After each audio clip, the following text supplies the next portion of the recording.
dear beloved, Boss Mike, Cervera.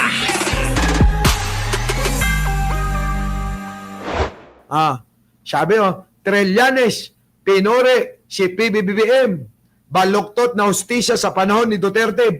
Jack Ma, makinig ka. Panahon, baluktot na hustisya sa panahon ni Duterte, itinuwid ng BBM administration. Grabe, di ba? Di ba? Yan ang sinasabi ko sa inyo. Ayan. Paano na ito? Siyempre, si Greco Bellica. Malamang yan, parang nasisilian na naman ang puwet niya. Sabi ba naman ni Greco Bellica, sabi ni Greco Bellica, nag-post. Sabi, nung matapos na magsampa ng kaso, sabi, ni Greco, na wala namang na pakulong na kahit na wala namang na sampahan ng kaso. Mga kababayan, may naniniwala pa ba kay Trillanes? Abay, marami, binas siya mga kababayan. Ang daming bash ni Bellica, Tapos pikon na pikon. Matapos ka mag-post, matapos ka magtanong, sinagot ka, ayan, ang dami ng mga makatrillanes, pahiya si Bellica. Nagmukhang tanga mga kababayan, yung mukha niyang ganon, na ang dugyot-dugyot. Wala yata. Mula nang nawala sa sa gobyerno si Bellica. Ultimo pambili ng pang-ahit, tinitipid niya na. Uy, Bellica, mahiya ka. Wala na ba? Mula nang nawala ka sa gobyerno, ultimo pang-ahit mo, tinitipid mo Hindi mo. Walang-wala na,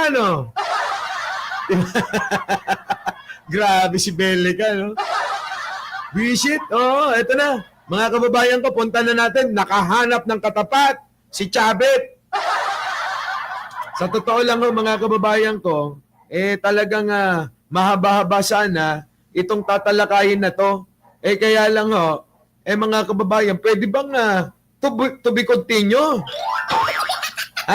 Pwede ba yon? To be continue? Ito, Lahat po ng aking ginagawa. Eto na mga kababayan, Attorney Estelita, Dicini Cordero. Mga kababayan, eto na po mga kababayan, kamag-anak ng Cervera ang Cordero, Kaya itong si Attorney Cordero, kamag-anak ko to. Sa mga hindi ho nakakalam, magkamag-anak ang Cordero sa Cervera. Bakit Boss Mike naging Cervera at naging Cordero? Cervera talaga sila. Kaya lang nung panahon, eto may kwento yan Nung panahon ng giyera, ewan ko, tanong nyo sa mga lolo't lolo nyo, baka hindi yan talaga yung apelyido nyo, Nung panahon ng mga Hapon, yung mga apelyido noon, kapag ka ikaw ay nakasama sa listahan nila. Parang kay Digong may drug list. Dito mga kababayan, yung mga guerrilla list. Mga kababayan, guerrilla, lahing guerrilla kami. Ang mga lolo ko lahat, ay naging guerrilla. Kalahati ng mga naging lolo ko namatay sa pakikipagdigmaan. Para sa bayan. Para sa bayan. Hindi totoo Totoo yan Kalahati ng mga lolo ko, ng mga ninuno namin namatay sa digmaan. Di ba? Lahing Cordero, Cervera, De Los Santos, Estrella. Kita nyo mga kababayan ko. Yan yung apelyido namin. Ewan ko nga dyan kay kay Conrado Mukhang nahiwalay ng landas Sa unang pagkakataon, ngayon lang nagkaroon ng issue na mayroon daw nagnakaw na Estrella Ngayon, mga kababayan ko, napapalit-palitan yan. So yung dating Cervera, mga kababayan, iniiba ang spelling. Kaya ang nangyari sa kanya, naging Cordero. Alam niyo na. Alam niyo na. Payag na kayo sa sinasabi ko.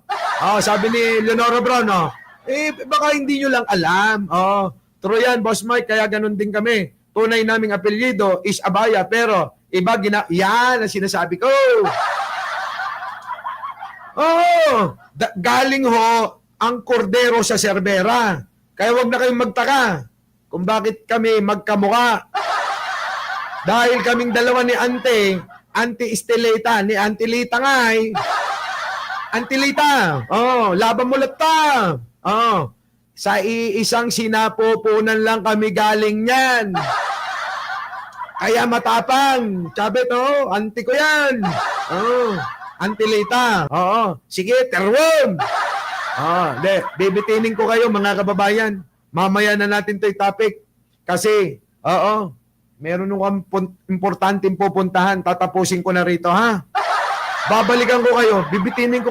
Pasensya na kayo, importante. Oo. Malaking, malaking-malaki ang pinag-uusapan dito.